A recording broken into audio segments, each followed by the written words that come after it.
Welcome, everyone. This is Brother Doug with the Waking by Yahuwah Assembly. I'm with my sister Shoshana, my sister Sadie, my brother Dennis, and our sister Sally. We're going to be doing a study today called The Origins of Xmas/Saturnalia Exposed.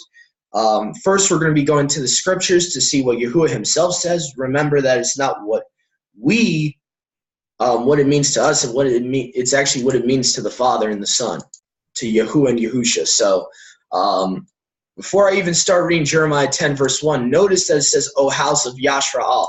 Any believer in Yahusha Messiah, that is you. Okay, you are grafted in. You are not a separate entity, which is the Christian church. Okay, you have been grafted into Yahuwah's original people, which means this includes you. When it says house of Yashraal, every time you see that in the Old Testament, that's talking about all believers in Yahusha Messiah. So I just wanted to put that out there. Jeremiah chapter 10, verse 1. Hear the word that Yahuwah speaks to you, or in the King James would say, thus says Yahuwah. This is Yahuwah's own words through the prophet Jeremiah. O house of Yashrael, thus says Yahuwah, learn not the way of the nations, the heathen, the Gentiles, nor be dismayed at the signs of the heavens, because the nations are dismayed at them. Basically, the nations are in awe of the signs of the heavens. They worship them. They idolize them.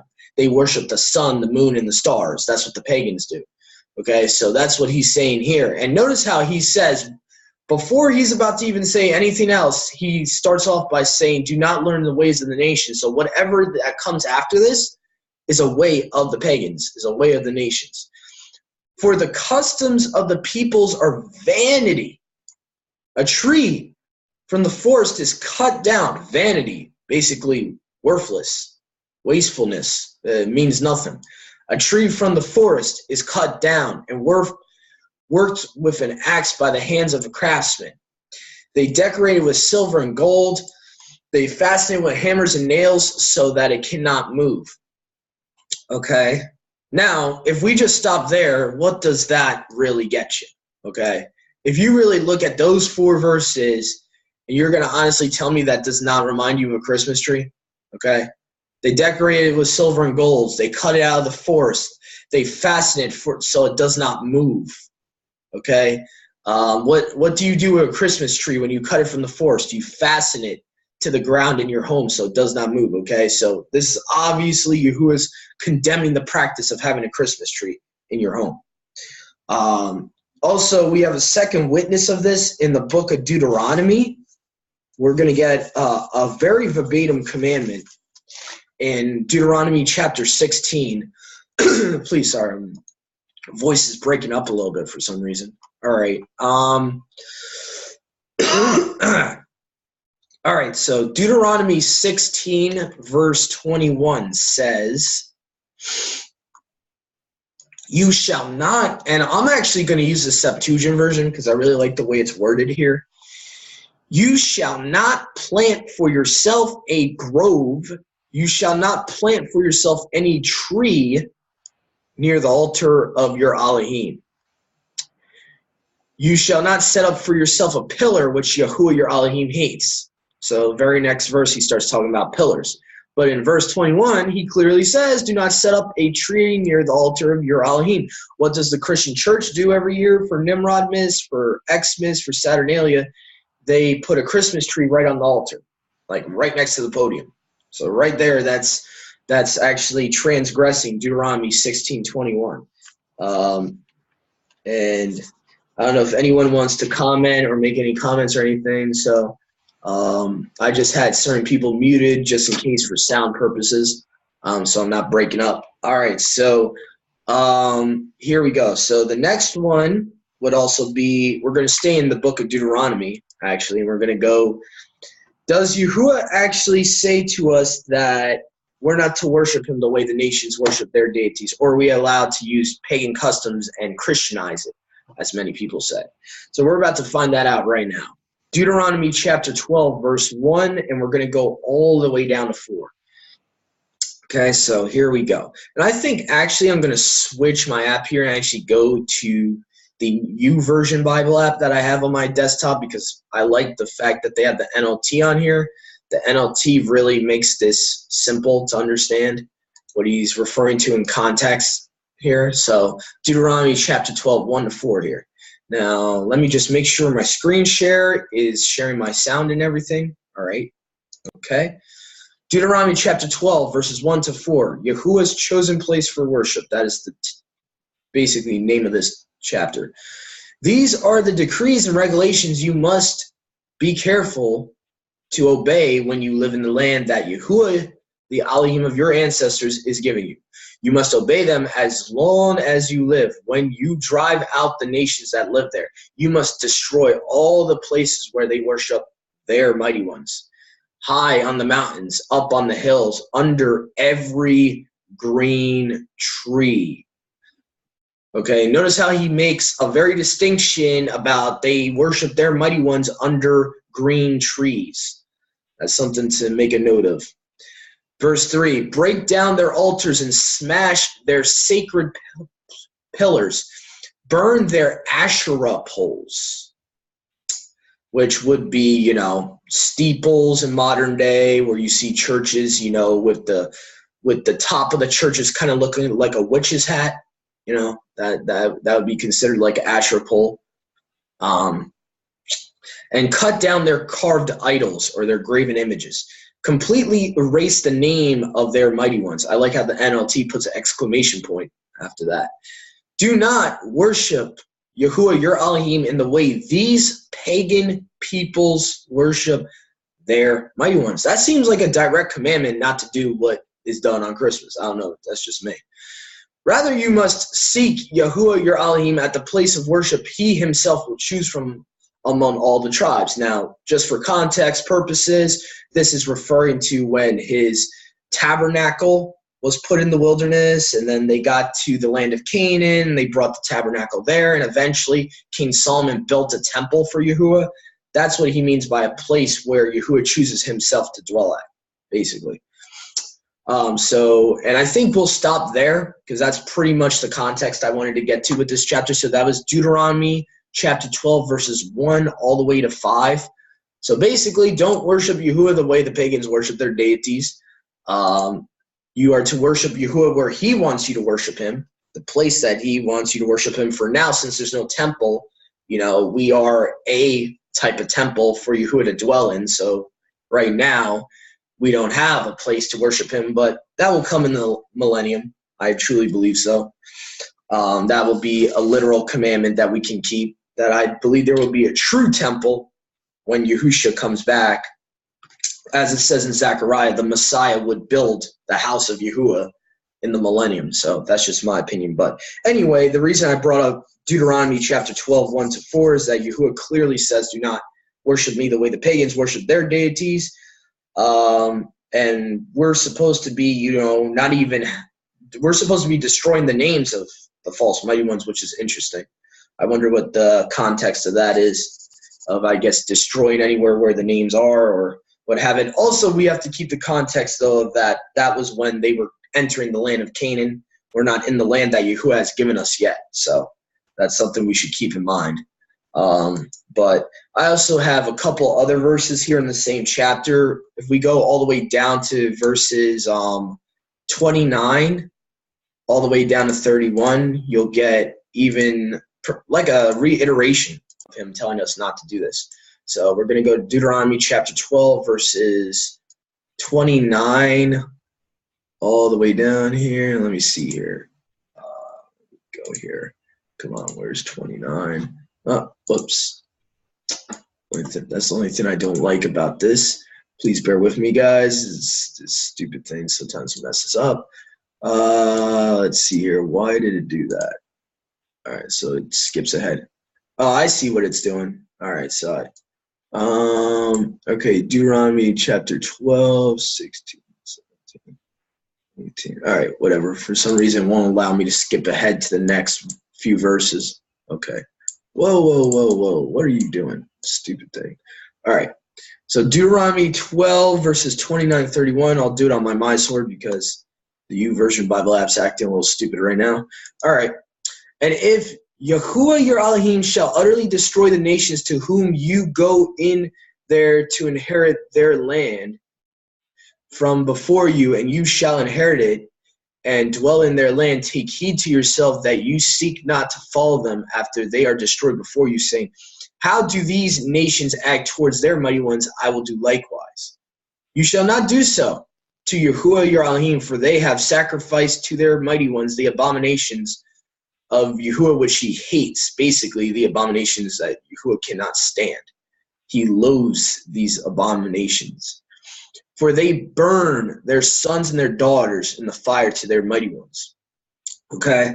Now, obviously, in modern day, no believer outright would ever do that to their son or daughter, literally. But something I want to bring up is that it's really kind of a side topic, but abortion, to Yahuwah, abortion is just as bad. And to him, it's kind of the same thing as, burning your son or daughter to Molech. I mean, it's pretty much the same thing. So for those that support abortion, you really want to take this verse and context I just read, and really, you should be pro-life.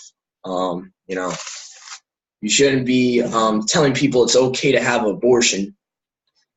So that's something we need to be very, very careful of, not to endorse something like that. Because to Yahuwah, burning their son and daughter in the fire to Molech, is pretty much equated with modern day abortion. It's pretty much the same thing.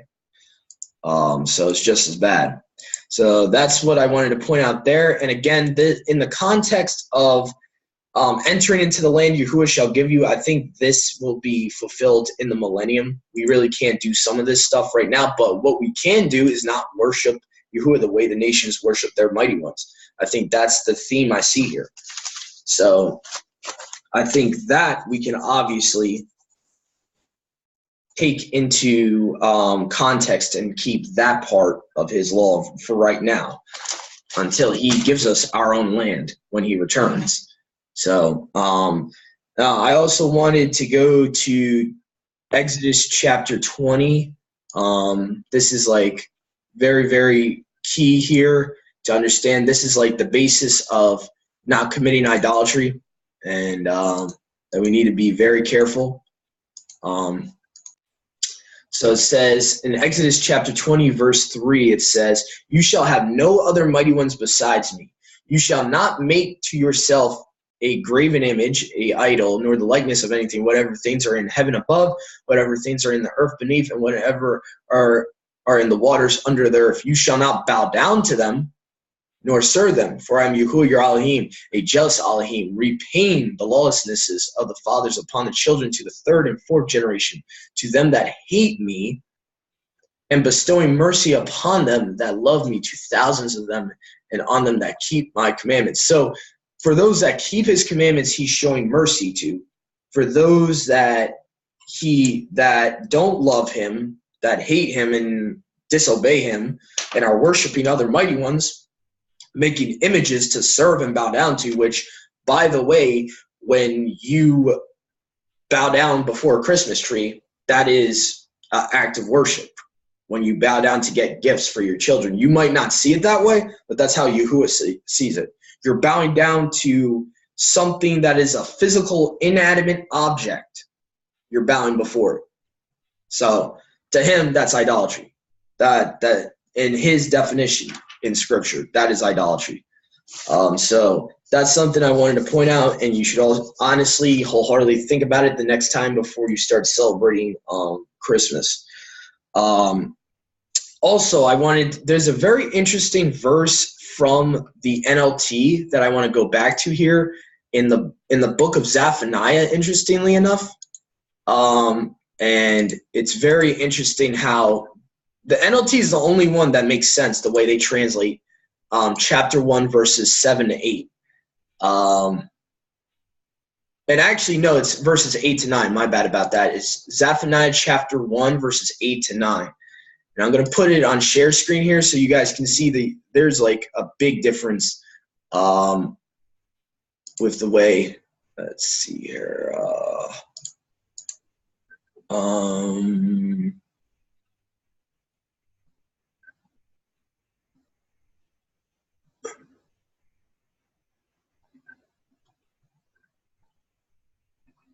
See here. So it says in Zephaniah chapter 1, verse 8 to 9, in the NLT, it says, on that day of judgment, says Yahuwah, or that day of right ruling, I will punish the leaders and princes of Yehuda and all those following pagan customs.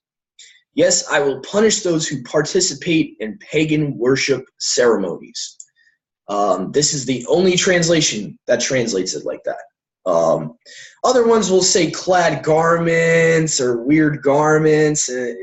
It's very weird how the other translations put it, but I think the NLT gets the context of it. The translator got the context, because if you read from the beginning of the chapter, it's talking about Molech worship. It's talking about Baal worship and all that. So the NLT knew in context what this verse was referring to. So they kind of paraphrased it. They're a paraphrase translation. So I think they got it right in that particular verse. So basically, this is a warning from Yahuwah to us. He will destroy those celebrating pagan customs and keeping them. And actually, now I want to go to a warning by Paul, actually, in the New Testament. Believe it or not, he actually warns against such ceremonies. And it's actually in the book of Galatians, which people like to quote from, which is funny enough. People don't realize what he's referring to in Galatians chapter 4, verses 10 to 11 here. Galatians chapter 4, verses 10 to 11 says, you observe days and months and times and years. I am afraid of you, lest I have bestowed upon you labor in vain. Basically, he's saying, I'm afraid that I have worked for you, meaning bringing the Besorah to you in vain, because you observe certain days, months, and times and years. Now, think about this for a second, because Christians like to use this meaning the feast of Yahuwah. Why would he say that, referring to Yahuwah's feast, but yet tell his followers to keep the Passover? Think about that. So let's keep in context all of Paul's letters here. Okay, so obviously he's not talking about Yahuwah's feast in this context. He's talking about days, seasons, times, and years of the pagans, of the Galatians. If you research who the Galatians were, they were Gentiles. They were Gentile converts. So that's something you might want to think about too, is the historical context of the book of Galatians. Also, there's another one that's pretty big, pretty decent proof scripturally here too. Paul again says this in Colossians, the book of Colossians, chapter 2, verse 8. And it says right here, beware lest any man spoil you through philosophy and vain deceit, after the traditions of men, after the rudiments of the world, basically the ways of the world, and not after the Messiah. Now think about that for a second. Is Christmas found in Scripture, or as a celebration of Yahuwah's, feast, or is it a tradition of man? Because if it's a tradition of man, then it qualifies what Paul says. He's warning you not to be spoiled by vain philosophy and deceit of men that make you follow these traditions of men instead of the ways of Messiah. Just to paraphrase. So I believe that's what Paul's talking about in Colossians chapter 2, verse 8. And Galatians chapter 4, verses 8 all the way down to 11 even warn us of keeping such ceremonies and, times, days, and years. So let's see here. Where's the next one I want to go to? Now, the next couple of verses here are going to be mainly focused on how bending before a Christmas tree in Yahuwah's eyes is actually adultery, even spiritual adultery, along with idolatry. So I got a couple of verses here that deal with where the phrase is spoken of under every green tree in connection to idolatry and adultery in Yahuwah's eyes. We're going to first go to the book of 1 Kings. Shoshana, I see you might want to say something. Go ahead if you want to unmute yourself. Because I was trying to unmute you before, but I couldn't. Actually, I wasn't going to say anything right now. Oh, okay. I had something to say earlier, but... Oh, okay. Yeah, I was trying to unmute you before. For some reason, it wasn't allowing me. Let's see here. So 1 Kings chapter 14, verse 23 says, "For they also built them high places and images and groves on every high hill and under every green tree." So this is basically the pillars Yahuwah talks about to destroy. Instead of destroying them, they're rebuilding them. They're actually putting them on every high hill. So basically the high hill would be where the high places are. You see all over the Tanakh, the Old Testament, and where these pagans would do, they also known as the pagan priests, the black priests, which modern day became the Black Pope, is probably where we get the phrase Black Pope from, because in Scripture you got the pagan priests and the black priests they refer to in Scripture. So they're basically building graven images on every high hill under every green tree. So he's connecting that to idolatry right in 1 Kings chapter 14, verse 23. And let's see. Oh, Don, no. Don, buddy. All right. So now we got 2 Kings chapter 16, verse 4, which says, "And he sacrificed and burnt incense in the high places, on the hills, and under every green tree." Again, so they're burning sacrifice and incenses to false mighty ones. Okay? So again, that's the problem too. They were starting to worship other mighty ones and starting to do this under every green tree. So we really got to be thinking to ourselves, what does Yahuwah think about us bowing before a tree? We really should be thinking about that, because according to these couple verses so far, and I still got a bunch more, it doesn't look good. Doesn't look to Yahuwah. He's not smiling about this. So 2 Kings chapter 17, verse 10, and it says, "And they set them up images and groves in every high hill and under every green tree." Okay, so again, now that was 2 Kings chapter 17, verse 10. And something I want to explain to believers out there and atheists, maybe not, they don't know about groves. Groves are like these altars they would build for the dead almost, if I'm not mistaken. Groves are like where they would make covenants with the dead. They would worship the dead, not too far-fetched from the Catholic Church. What they do with the saints and all that, how they raise the saints' tomb up and they worship the saints on All Saints' Day. Very similar. But anyway, so let me go to the next cross-reference I have here is 2 Chronicles chapter 28, verse 4. It says, "He sacrificed also and burnt incense in the high places, on the hills, and under every green tree." Again, so, I mean, it's again and again and again, we're seeing the same mistake, Yashraal, the correct term for Israel. The 12 tribes, what they kept doing and why Yahuwah was so angry with them. This was one of the main reasons they got divorced in Jeremiah chapter 3. This is one of the main reasons. They keep doing the same stuff. And Yahuwah got sick of it. He's like, all right, you want to commit adultery? Fine. And we're about to get to that part right now. We're about to get to Jeremiah chapter 2 and chapter 3 here in our cross references. Let's see here. Jeremiah chapter 2, verse 20. So Jeremiah chapter 2, verse 20. "For of old time I have broken your yoke and burst your bonds, and you have said, I will not transgress. When upon every high hill and under every green tree you wander and play the harlot." Okay, so he's calling his people a harlot, a whore, for going under every green tree. If I'm a believer, I would pay attention to that type of terminology. That, to me, that he's literally saying they're committing adultery, they're being a harlot spiritually by committing idolatry, by serving other mighty ones under these green trees. See, that's what we got to understand is maybe we don't know about this because we've been ignorant of this in the Christian church, but bending before a tree is much more than just getting a present for a child. In these ancient civilizations, and we're going to get to this, how this stuff was basically connected to worshiping other deities, not even worshiping Yahuwah.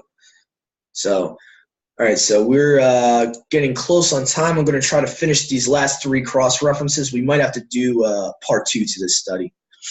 Okay, so Jeremiah chapter 3, verse 6 says, Yahuwah said also unto me in the days of Josiah, or Yoshiyahu the king, have you not seen that which backsliding Yashra has done? She has gone up upon every high mountain under every green tree and has played the harlot.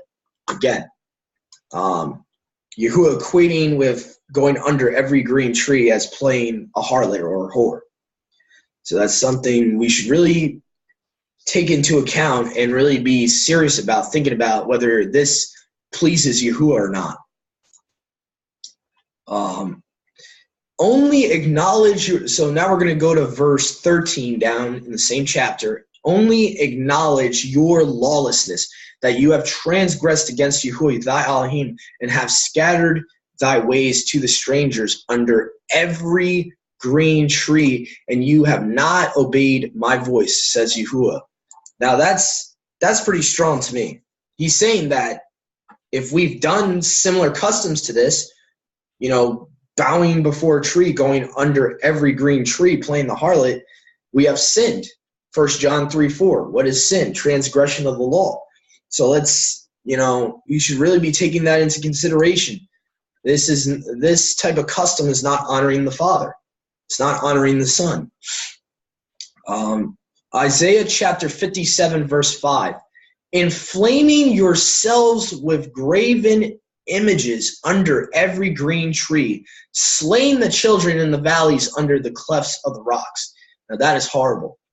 They were actually even doing worse than not just committing fornication, laying under every green tree, playing the harlot. They were actually slaughtering their own children, probably passing them through the fire, if I was to make a guess of what that was actually talking about. Isaiah what, brother? That was Isaiah chapter 57, verse 5. Yep. And I only have one more, and I'm going to give some time after this cross-reference for anyone who wants to add anything before we do a part 2. So I only got one more cross-reference, and I'll give you guys the floor after that. Let's see here. Ezekiel chapter 6, verse 13. Then shall you know that I am Yahuwah. So that is Ezekiel chapter 6, verse 13. Then shall you know that I am Yahuwah, when their slain men shall be among their idols, round about their altars, upon every high hill, and in all the tops of the mountains, and under every green tree, and under every thick oak, the place where they did offer sweet savor to all their idols. Wow. So yeah, this is why Yahuwah was so angry. And I know the inclination right now is you're saying, oh, well, we're not worshiping other deities under these trees. But the fact of the matter is, if we're going to get to it in part 2, when you offer gifts under the tree, that is a form of offering sweet incense or doing sacrifices to a tree. That is a form of it. That is a form of worship. Whether you realize it or not, bending before a tree, putting presents under it, and getting presents under it, bowing down again to get presents for your children, that is an act of worship to the tree, whether you realize it or not. So that's what I wanted to end with for part 1. So I'm going to let Sister Shoshana and everyone else, if they got anything to add, questions, comments, before we do a part 2. I still got a lot of other scriptures to go to, and part 2 is going to be more about archaeological finds that I've found in the past couple of days. So.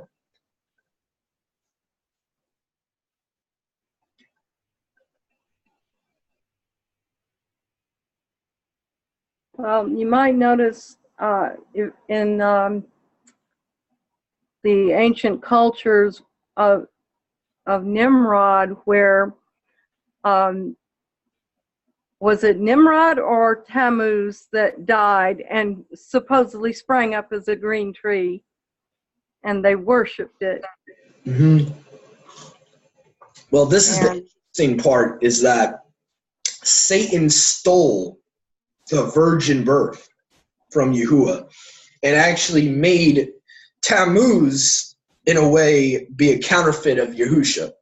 Because the story goes is that the sun rays of Nimrod, basically the story is that Semiramis, his mother/wife, Nimrod's mother/wife, would tell people that when he died, he ascended up into heaven, and that he became the sun deity, and that his sun rays caused her to be pregnant, a virgin birth, immaculate conception. So Yeah. the actual real story that Yahuwah caused Miriam to be pregnant, as you can find in Matthew 1 and all through the Brit Hadashah, Satan knew that was going to be the Besorah. He knew that.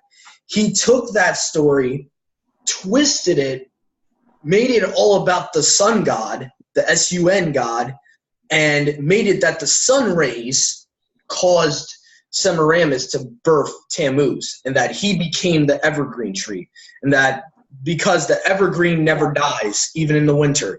If you look at scientific finds, the evergreen tree never dies. That's why they use it. It's supposed to represent from year to year.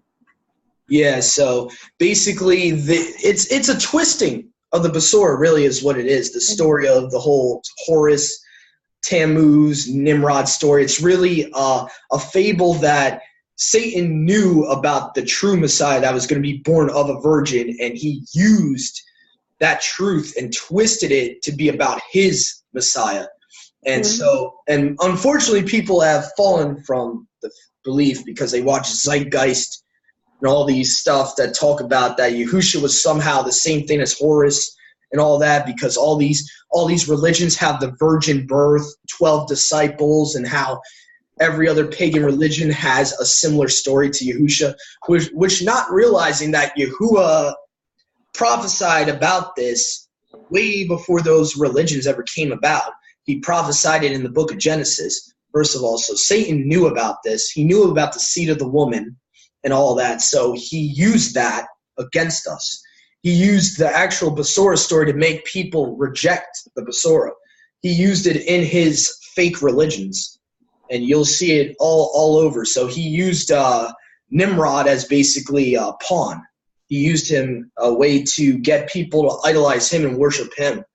So we'll get more into that in part 2, actual historical evidence or archaeological evidence of Saturnalia and all that. We mainly wanted to focus on the scriptural basis in this part 1 and why Yahuwah himself hates this custom. He hates it. He calls it adultery, fornication, idolatry. You know, so many verses that I read that he talks about. He connects idolatry to laying under every green tree. They were even worshiping other mighty ones under these trees. So stay tuned for part 2. We're going to do that shortly. We got a tiny bit of time before we have to stop this recording. Brother Dennis, Sister Sally, Sadie, do you guys have anything to say to them before we do the part 2? No, I was going to mention that's where we get the old saying, tie a yellow ribbon around an oak tree. That's to honor Tammuz. Yeah, the T, which is stylized as a cross, actually was the first letter of his name. So that's why you got crosses on the hot cross buns. Those are actually cakes to the Queen of Heaven. Most people don't realize that. You can find that actually in the book of Jeremiah, chapter 7, verse 18, that they baked cakes to the Queen of Heaven, which would have been the mother of Tammuz, Semiramis. And Satan also created a trinity. Yep. Which is not in. It's not supposed to be in true worship at all, but no, that was the idea. The mother, the Gaia, the sun deity. Yeah. The whole idea of the Trinity is based upon sun worship, moon worship, and then the child of the sun and moon together, which you can actually even find in Freemasonry. They believe the same thing. They